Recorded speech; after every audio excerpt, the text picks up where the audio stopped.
2020年1月末，被冰雪覆盖的瑞士小镇达沃斯呢，迎来了一年中最热闹的时节——第50届世界经济论坛年会在这里举行。作为分论坛之一的达沃斯财新辩论也如约而至。今年的财新辩论聚焦中国的全球绿色领导力。作为世界第2大经济体和最大的碳排放国，中国的减排工作受到了全世界的瞩目。近年来，中国在环保领域做出了很多实质性的举措。中国提前完成了在哥本哈根世界气候大会前夕定下的减排目标，同时积极落实巴黎协定。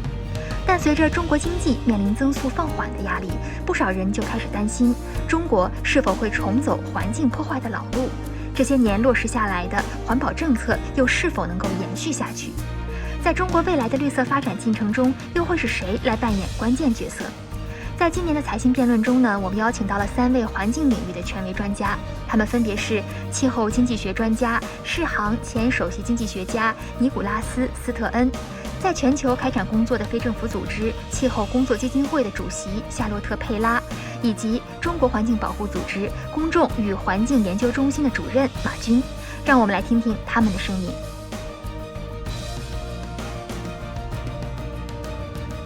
Good morning, everyone. Welcome to start our second day at Davos with Caixin debate on China's Green Global Agenda, Unleashing from Caixin. Before we start and hear from the experts, I want to hear from every one of you first. So that's something new we have at the Caixin debating the World Economic Forum. Is please join us on the answer two questions. My first question is climate change reaching a point of no return? And the second question is, will carbon neutrality halt economic growth? I will ask our expert quickly give their take. Please, Dr. Stern. Is the climate change reaching a point of no return? Yeah, the correct answer to the two questions are yes and no, in case you are hesitating. But more explicitly on the first, we have temperature targets for good reason.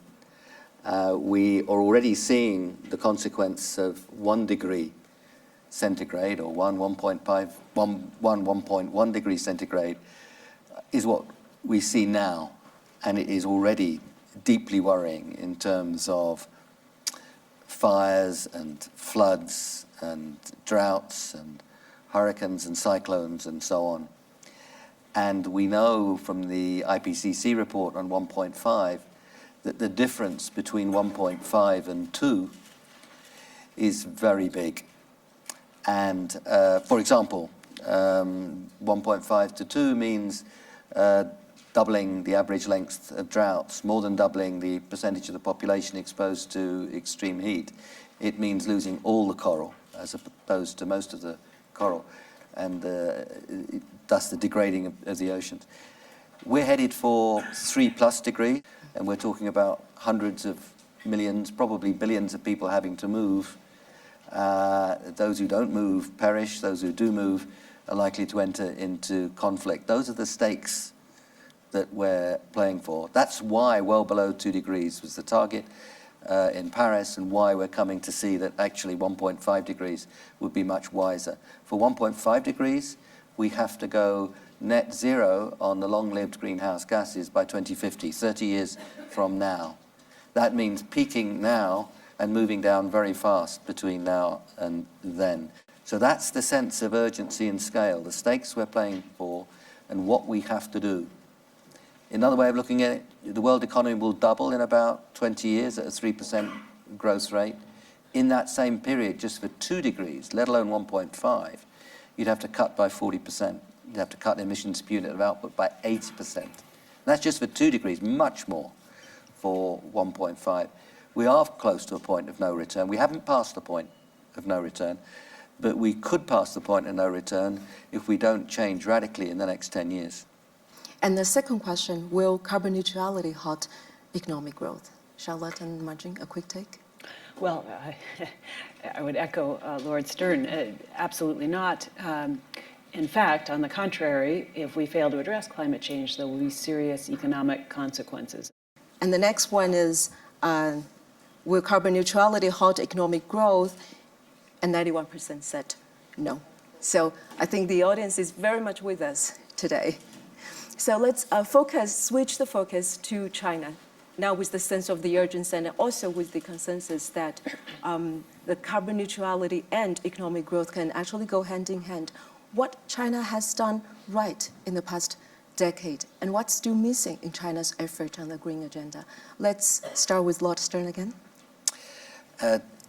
China has recognized in a strong and clear way the urgency of the issue, the importance of the issue, and its responsibility as a big part of the world economy. Secondly, China has begun to embody these issues in the 12th and 13th five-year plans, first through emphasis on energy efficiency, and then moving to, certainly in the 13th plan, to cutting back on carbon emissions explicitly. The 14th plan is the one that's coming, and 14th plan is 2021 to 2025. And the two most important programs, investments in the world are the Chinese 14th plan and the Belt and Road Initiative. Now, on the 14th plan,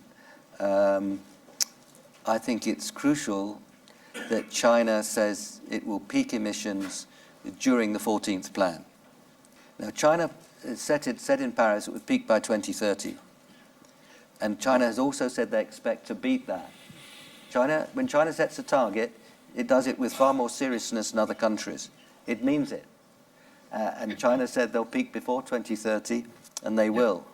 Saying so in the 14th five-year plan is absolutely critical, because that goes into Chinese law. That's the way in which Chinese leadership is judged, asked to be judged, as to whether it delivers on the plan. The second is that China continues with its commitment on the greening of the Belt and Road and translates that into action, because China is supporting coal-based investments in many parts of the world. And it's time that the commitment to greening the Belt and Road translates into not doing that sort of thing. And China's moved so quickly and impressively on renewables, on energy efficiency. Coal has plateaued in China. It's a bumpy plateau. That bumpy plateau needs to change to a downward trend. So that's my hope for China. There's some very positive parts of this story, but we're at a critical point now when the decisions that shape the world will be taken in China. China doesn't run the Belt and Road. Those investments are run by the countries involved themselves. But China finances, China brings technologies. And I think it's very important that the Belt and Road investments go genuinely green. How about you, Charlotte? Well, you'll hear similar thoughts from me. China really deserves enormous credit for making very important progress in the last 20 years to reduce pollution, to advance clean energy and energy efficiency, and to show leadership on climate change at a time of really tremendous economic growth that lifted millions of people out of poverty. There is certainly more to do in China, as there is everywhere. There's much more to do in the United States, for sure. We all need to do much more. We know we aren't on track to meet the Paris climate goals. We would hope to see China reach deep decarbonization by 2050 and climate neutrality shortly after that, maybe a decade after that, including phasing out coal that does not include carbon capture and storage by perhaps 2040, 2045, and increasing renewable energy in the primary energy mix to at least 65% by 2050. So those are some specific suggestions to put on the table. Those would generate economic value and air quality benefits as well. Yeah. So we heard about the resolution and also the result. So Marjorie, tell me how did that happen? What was the success recipe that China has?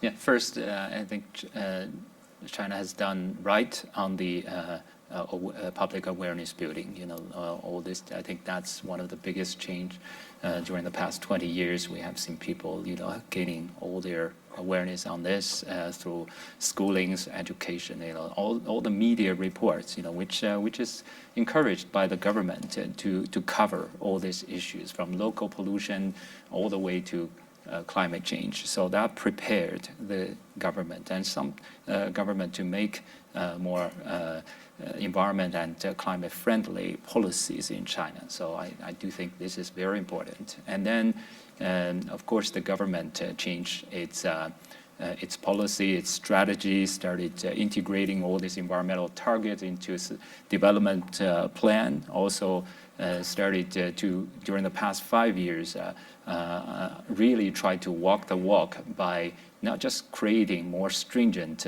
laws and regulations, but driving the enforcement of that. During the past 4 years, sending tens of thousands of central government inspectors across the country to hold not just the polluting factories accountable, but also the local officials failing their duties.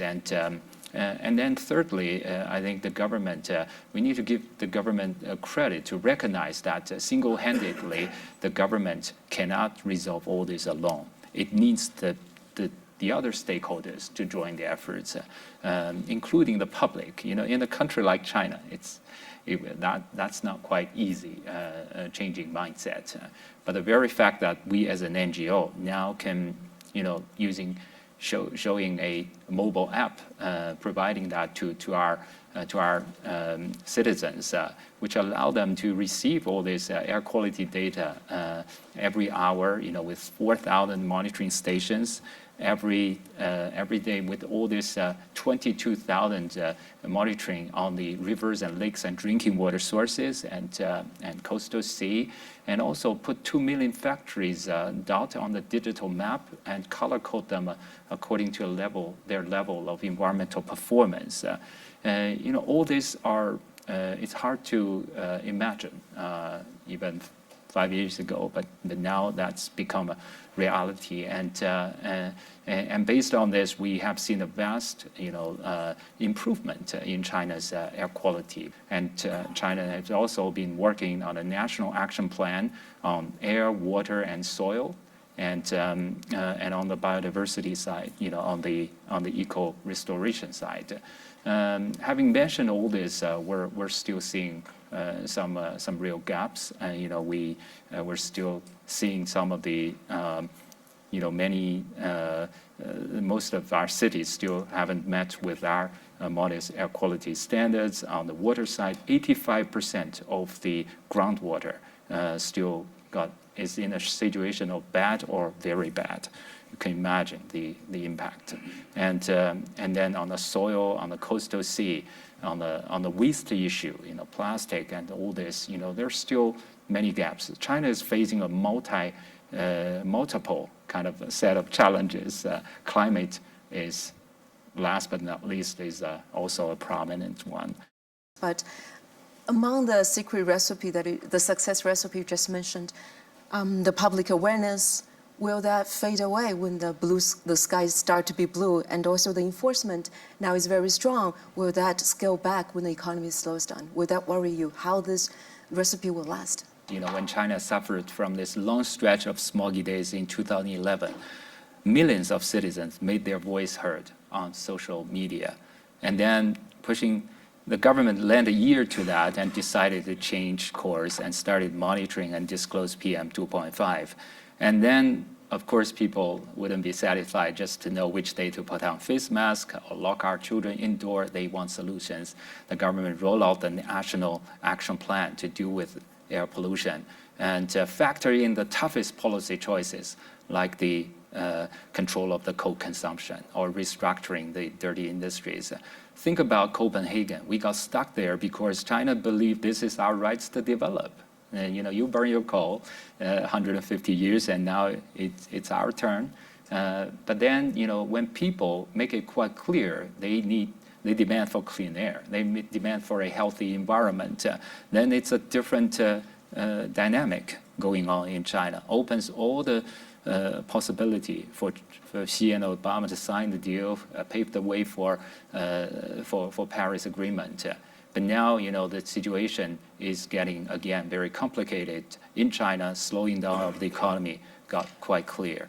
And then outside the trade war, and then the U.S. withdrawal from Paris Agreement took away all the international pressure, almost like entirely from China. So this is a moment of confusion and of different opinions. And how do we move forward? The top-down approach, which have been installed, implemented so toughly during the past 4 years, I think it's getting weakened. We have seen some rebound of energy-intensive industries and picking up of our coal consumption. So we're concerned about that. So now it's high time for us to look for innovative solutions, solutions that can better, balance development and protection. The description that Ma-Jun has given is so important. The Chinese economy has slowed down. There are a number of reasons. One is the very bad policies that come from the United States around trade.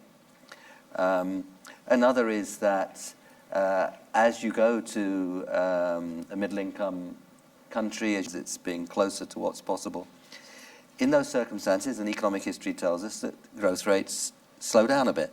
Right. But as the growth rate slows, then there's a very big argument internally saying, do we boost that growth rate? Do we increase demand by going back to what we know and what we used to do? Or do we boost demand by investing in the technologies and the growth and the activities of the future? And that argument is intense in China now, and it's intense within governmental activities. And it's very important at this stage for all of us that that argument is won by those who want to invest in the technologies of the 21st century rather than the technologies of the 19th. And it seems to me that what Friends of China should do is to be welcoming, to look at technology, to look at finance, to see how we can cooperate. I hope very much in 2020 that the EU-China summit later this year will embody strong commitment on climate and the biodiversity in the oceans for Europe and China moving together. In addition to the resolution from the government and also from the civil society, what kind of role does the business play in this mix? And how the civil society can help monitor and also help to put the right incentives in the place to get the business in the work as well? I want to hear from Ma-Jun and probably later from Charlotte. Yeah, I think the business can and need to play a very significant, big role because, in some way, business become part of problem in our case. I don't blame anyone morally, but we used to have a wrong dynamic, one wrong mechanism for incentives. The cost of violation continued to be much lower than the cost of compliance. And the way to change that, in other countries is for the NGOs to go to the court to drive that. But in China, judicial system would not function that way. So that's why we tap so much into the power of transparency, the data, because with those available, you can name and shame first, and then you can go through those who care to impact those who don't. Those started with the multinational brands who are sourcing so vastly in China.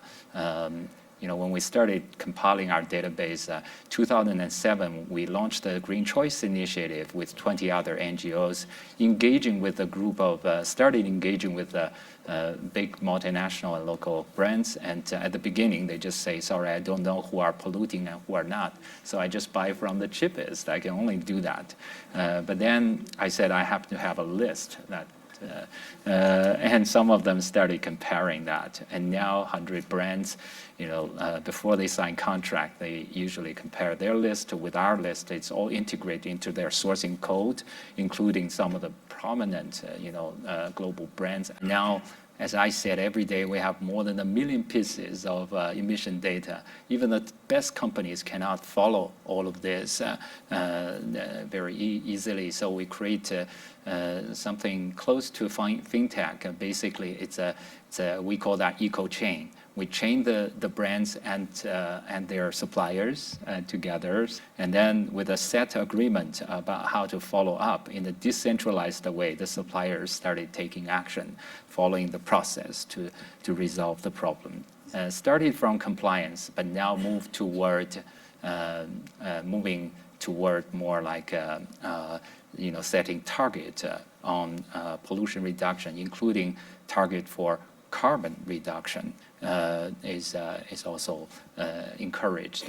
And the most recently, from the second half of last year, more than 10 major financial institutions approached us, thanks to the other Ma Jun. Some of you may know him very well. He's leading China's green finance drive, and thanks to the central bank and Ma Jun's efforts, we started having all these banks taking that more seriously.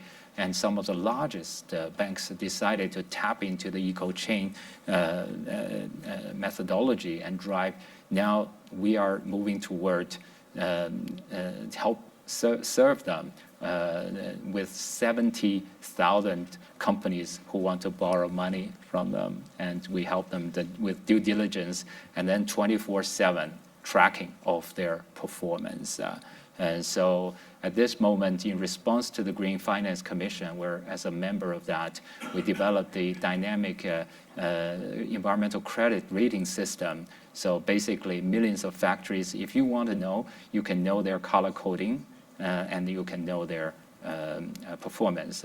So I think this is a very positive going on in China, and I hope those who care about ESG investment globally can also understand China is no longer a black hole of data. This largest factory of the world, the whole vast supply chain upstream of all this major business going on. Now there's a way to figure that out, and if we choose, we can motivate change. Do you think that you know the story so well, Ma Jun, and we're all learning from you, but do you think there's a chance that the big Chinese development banks would stop financing coal outside China? Yeah, I think it will be more difficult if we simply depend on the government into government kind of negotiation, because China argue that this is not our decision. As you said, we're not running this Belt and Road. It's the host country's decision. We just follow their decision. But I think the other stakeholders can come in, can join in a different way. I'm thinking about now with so much data available in China, now this with the supply chain and Belt and Road moving to the surrounding regions, there's a chance to pull this together. Whoever want to go out to make all this investment, their performance are available, their ratings are available. If you look into that, many of those coal power, who want to invest on coal power, have very poor records in China, and if they can't really comply with the law, what kind of justification can this give to them? And those, so I think I trust that if we all care about this issue, let's build a real green Belt and Road database. To come in on this point, we supported a report last year with the other Ma Jun, with the Tsinghua Center for Finance and Development and Vivid Economics, looking at the development pathways and emissions pathways for the Belt and Road countries. It was the first quantitative assessment of this, and what they found was that the Belt and Road countries would need to reduce emissions 70% compared to business as usual by 2050 to be consistent with 2 degrees C pathways, which points up how incredibly important China won't be making all of those investments, but the Belt and Road Initiative will be making many of those investments. And if China can really engage with those countries in a way that supports both climate resilience and low carbon development, that will be extremely powerful. The time is out, but I don't want to leave the stage without hearing one last message from our panelists. What would be the most important game changer on China's global green agenda in the next 5 years? Just pick, if you can pick one thing. I'll say it again. Peak emissions for China during the 14th five-year plan. Yes. And Charlotte? I would say the same, and really starting to dig into the challenge of reducing coal use. Co-use on top of that. And Marjin, how about you? Yeah, try to achieve co-benefit by managing both the local control, both the local pollution and also attack